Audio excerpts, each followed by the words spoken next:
আসসালামু আলাইকুম everyone, welcome back to my channel. সবাইকে স্বাগতম জানাচ্ছি নতুন আরও একটি রেসিপি দেখার জন্য। আজকে আমি করব ভীষণ মজার কবুতরের মাংস ভুনা। এই মাংসটা আমি আলু দিয়ে রান্না করব। কবুতরের মাংস খাওয়া স্বাস্থ্যের জন্য খুবই উপকারী। আর এরকম করে কবুতরের মাংস ঝাল ঝাল করে রান্না করলে ভীষণই ভালো লাগে খেতে। কবুতরের মাংস এভাবে রান্না করলে এতটা মজার হয় যে আপনি আর কোনো কিছুই খাবেন না, শুধু কবুতরের মাংস হলে এক প্লেট ভাত খেয়ে নেবেন। সো ভিউয়ার্স, চলুন রেসিপিটি দেখে নেওয়া যাক। কবুতরের মাংস রান্না করার জন্য আমি এখানে একটা কবুতর ভালো মতো পরিষ্কার করে নিয়েছি এবং রান্না করার জন্য নিয়েছি এখানে কিছু গরম মশলা এবং নিয়েছি আলুটাকে আমি ছোটো ছোটো করে টুকরো করে কেটে নিয়েছি এবং তার সাথে নিয়েছি পেঁয়াজ কুচি এবং নিয়েছি কিছু গোটা রসুনের কোয়া এবং তার সাথে নিয়েছি হলুদ মরিচ এবং লবণ, আদা রসুন এবং জিরা বাটা।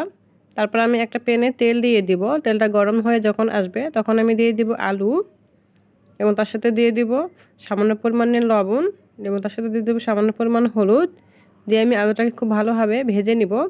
আলুটাকে আগে ভেজে নিলে কিন্তু কবুতরের মাংস রান্না করাটা কিন্তু আরও বেশি ভালো লাগে। তবে আলুটা যদি আপনি পরেও দেন সেভাবেও দিতে পারবেন, কোনো সমস্যা নেই। আমার আলু ভাজা হয়ে গিয়েছিল, আমি আলুটাকে উঠিয়ে নিয়েছি। আলু ভাজার যে তেলটুকু থাকবে ওই তেলটুকুর মধ্যে আমি দিয়ে দেবো পেঁয়াজ কুচি।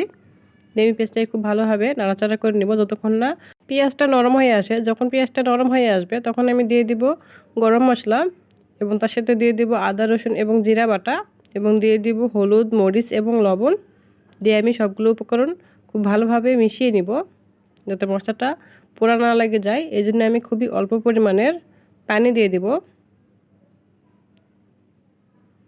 পানি দেওয়া হয়ে গেলে আমি আবারও কিছুক্ষণ নাড়াচাড়া করে মশলাটাকে খুব ভালোভাবে কষিয়ে নিব। এই মশলাটা কিন্তু যত ভালো করে কষানো হবে কবুতরের মাংসটা কিন্তু ততই ভালো লাগবে খেতে। তারপর মশলা কষানো হয়ে গেলে আমি কবুতরের মাংসটা দিয়ে নাড়াচাড়া করে দিব। কবুতরের মাংস কিন্তু এইভাবেই রান্না করলে বেশি ভালো লাগে। আমি প্রায় 3-4 মিনিটের মতো কবুতরের মাংসটাকে কষিয়ে রান্না করে নিব এবং কিছুক্ষণ কষানো হয়ে গেলে আমি তখন দিয়ে দিব আলু। আগে থেকে যে ভেজে নিয়েছিলাম আলুগুলো, সেই আলুগুলো আমি দিয়ে আবারও 2 মিনিটের মতো আলু এবং মাংসটাকে খুব ভালোভাবে কষিয়ে রান্না করে নেব। মাংসের যখন একবারে তেলটা যখন উপরে আসবে তখন আমি দিয়ে দিব পরিমাণ মতো পানি দিয়ে কিছুক্ষণ নাড়াচাড়া করে দিব এবং নাড়াচাড়া করে দেওয়ার পরে আমি ঢাকনা দিয়ে ঢেকে দিব রান্না হওয়ার জন্য। ঢাকনা দিয়ে ঢেকে আমি প্রায় 10 মিনিটের মতো হালকা আঁচে রান্না করে নিয়েছি। দেখতেই পাচ্ছেন আমি কতটা ঝোলটা কমিয়ে নিয়ে এসেছি।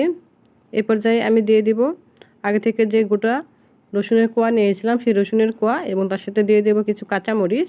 দিয়ে আমি আবারও কিছুক্ষণ নাড়াচাড়া করে নিব। নাড়াচাড়া করে আবার ঢাকনা দিয়ে ঢেকে রান্না করে নিব। আমি প্রায় ঢাকনা দিয়ে ঢেকে 3 মিনিটের মতো রান্না করে নিয়েছি।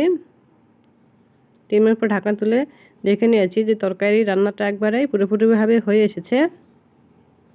কবুতরের মাংস এইভাবে রান্না করলে ভীষণই ভালো লাগে। তারপরে আমি ভাজা ধনিয়া গুঁড়া এবং জিরা গুঁড়া দিয়ে দিব। দিয়ে চুলাটা অফ করে দিব এবং পরিবেশনের জন্য উঠিয়ে নিব।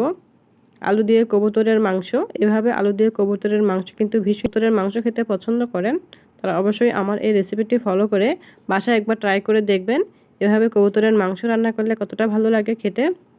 আর আমার রেসিপিটা যদি ভালো লেগে থাকে তাহলে অবশ্যই সুন্দর সুন্দর কমেন্ট করে জানাবেন এই রেসিপিটি আপনাদের কেমন লাগলো।